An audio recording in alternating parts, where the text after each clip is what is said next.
And one of my friends actually once told me, hey, you lied to me for 2 years. My name is Malaika Neri. This video is part of a series on the 13 items that you need in a husband material man to identify him as a guy who has the qualities and characteristics of someone who you could actually marry, someone who is worth your time, who's going to love you and support you and be really reliable and supportive in the long term. If you'd like a free copy of my checklist for a husband material man, click the link below and download the full checklist in PDF format. Let's dive right into what it means to be honest and transparent.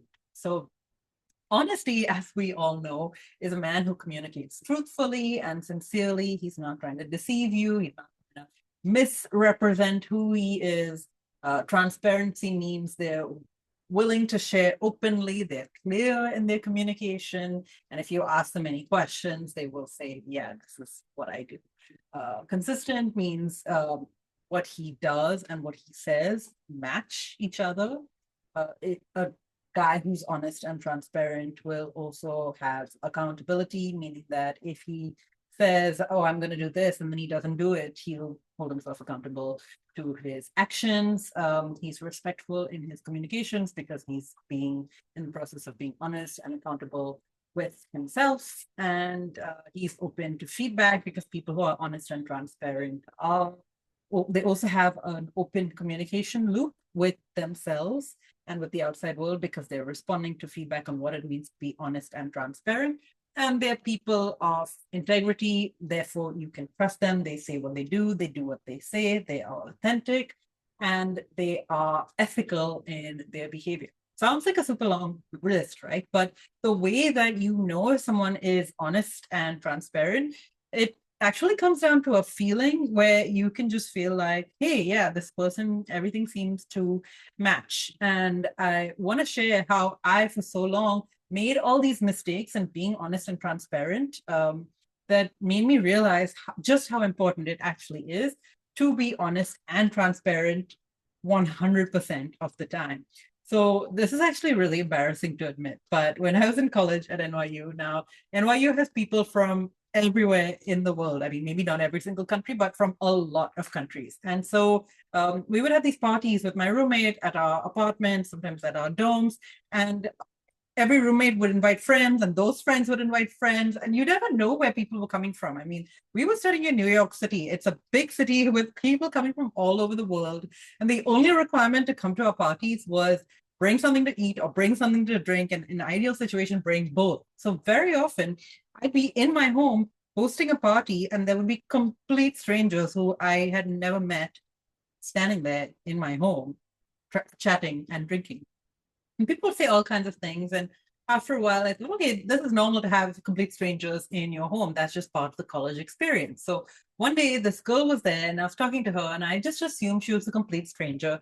And she said, oh, hey, where are you from? And I don't know why. I think I was just in a mischievous mood. I made up this big fib about being adopted by parents in Kenya and growing up and speaking Swahili, and that my name is actually pronounced as Malak, which there is a tribe in Africa, I believe it's called the I Ching, I might be wrong with this, who they use the clicking sound in their language. And this person who I was talking to, she was like, oh my gosh, that's so cool. Like, you've had such an interesting life. And then about 20 minutes later, I was like, oh, by the way, that was just a joke. And she got so upset. And she turned out to be friend of my roommate's friend. So she complained to her friend who complained to my roommate, and my roommate was like, why did you do that? That was not nice. You made her feel like a fool.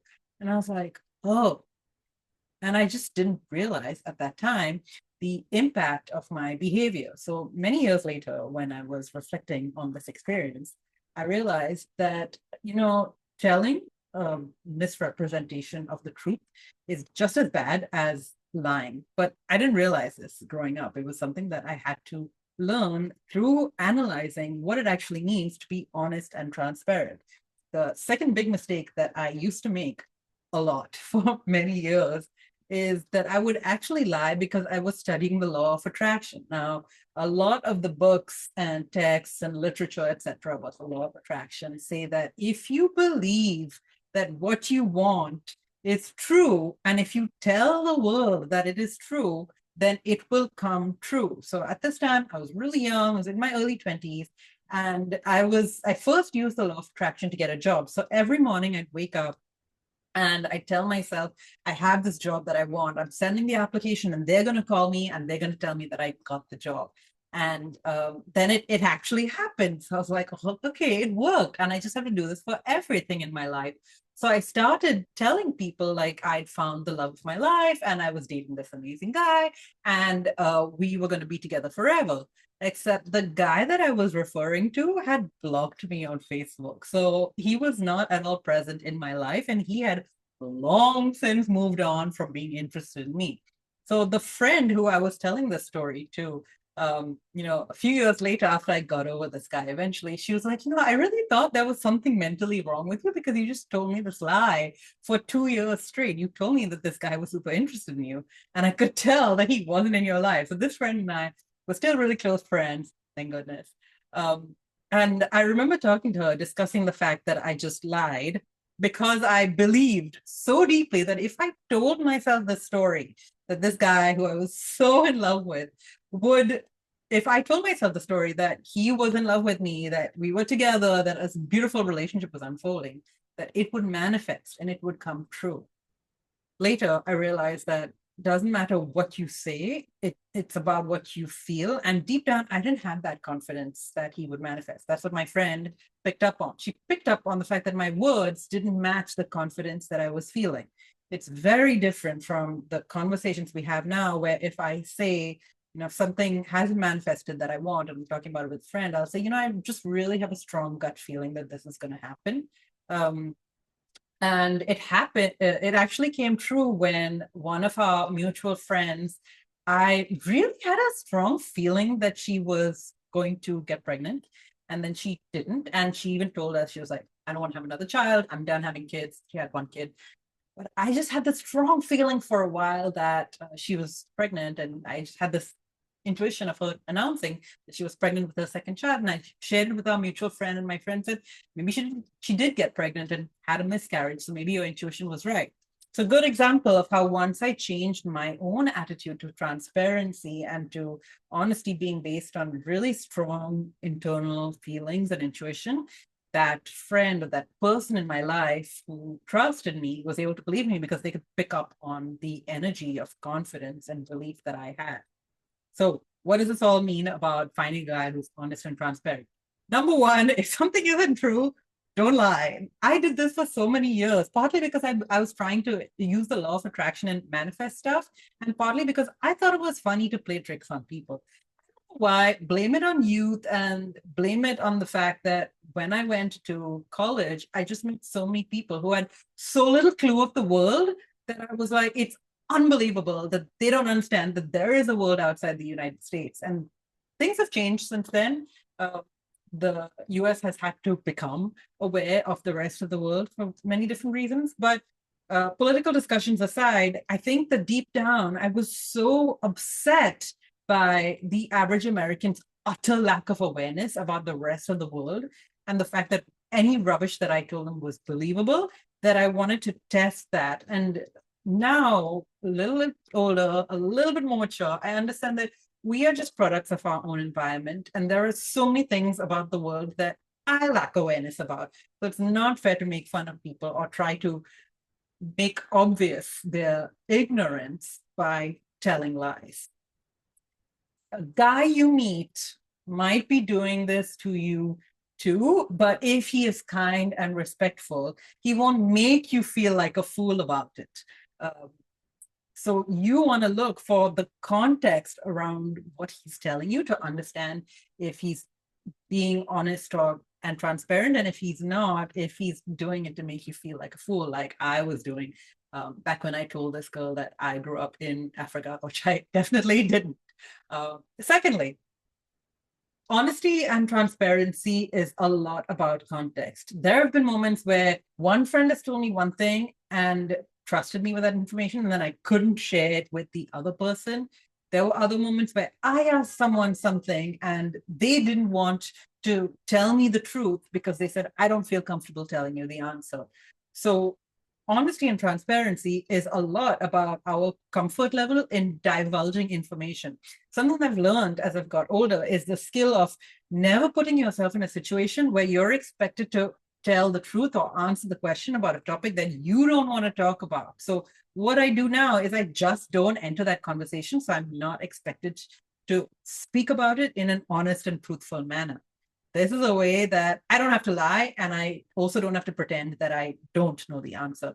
But the guy that you're talking to might not have the skill, or he might not know how to do it. He might just look uncomfortable, or he might try to beat around the bush. This happened to me recently where I was talking to a guy and I said, do you want kids? And he was like, it really depends on my partner. You know, if she wants to adopt, that's fine. But also if she doesn't want to, that's also fine. And I was like, so is it a yes or is it a no? And I think I've noticed since with working with so many single men is that single men today, especially the guys who are targeting women like us, financially independent, successful women who love our careers, we love being financially independent, we want to have a career, and we also want to have a family. The guys don't really know what to say when it comes to this kid's question, because obviously the guy isn't going to give birth to the child by himself, right? He needs you, the woman, to do that. And guys today are also not fools. They have seen their friends and their friends' wives or their sisters or cousins or friends going through IVF, going through fertility issues, going through incredible stress because they're unable to conceive, or it takes them very long to conceive, or they say, we decided we don't want kids, when they know that that same person was saying, we can't wait to have kids just a few years earlier.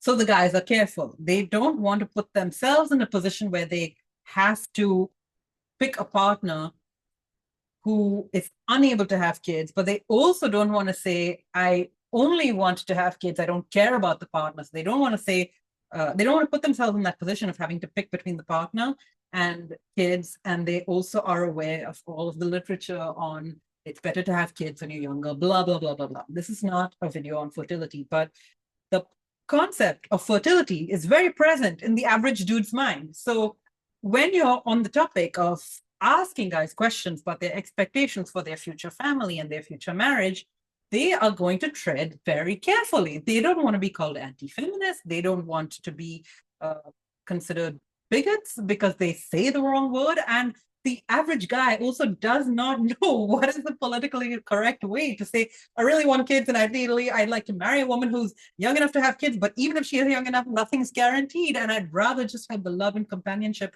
of a woman who I love and respect, even if that means that we are not blessed with children. The average guy is not going to say that to you because he does not know how. Instead, he will give you a roundabout answer like this guy gave me, saying, it depends on my partner. Of course it depends on your partner. The woman is going to give birth, right? Duh. When you're asking a guy a question and he's giving you a roundabout answer, he's not lying and he's not trying to misrepresent the truth on average. Very often, us misrepresenting the truth or giving these roundabout answers is a way of saying, I'm not really sure how to answer this question.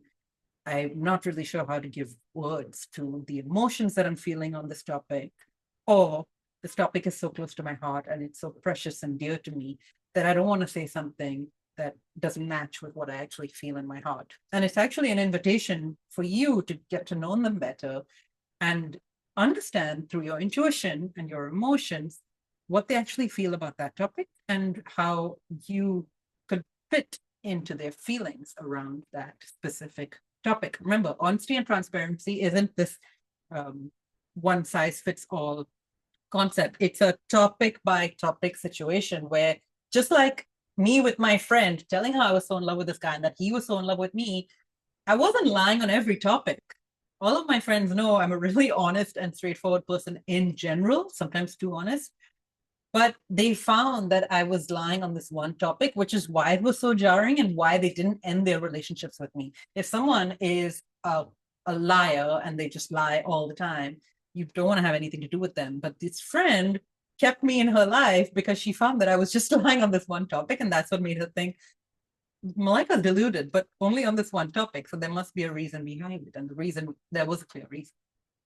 If you are trying to figure out, is this guy honest and transparent? You can ask him a series of questions that he should have no problem answering. Where do you work? And if he has a place of work, he will tell you. If he doesn't, or he's embarrassed by his place of work, he should at least be able to tell you the industry that he's working in, the environment, the location of his company, and what kind of sector that he does. Even if he works in something like a porn business, he should be able to say, hey, I work in the porn business. I know that it's not the most mainstream thing and not everyone is okay with it, but what I do is completely legal and it makes good money. He should be able to say something like that. That would enable you to understand that he's being honest and transparent, even if he doesn't give you 100% of the details. If you would like my full checklist on how to meet a husband material man, click the link below and get access to all of the other 12 items. I hope that this video has been helpful to you through me sharing all the ways in which I haven't always been honest and transparent, and how it was such a learning journey for me to be honest and transparent.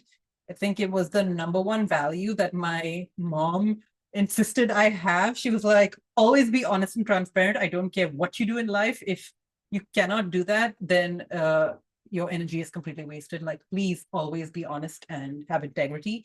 So it's the #1 thing that my parents raised me to be, and I try to do it in every aspect of my life.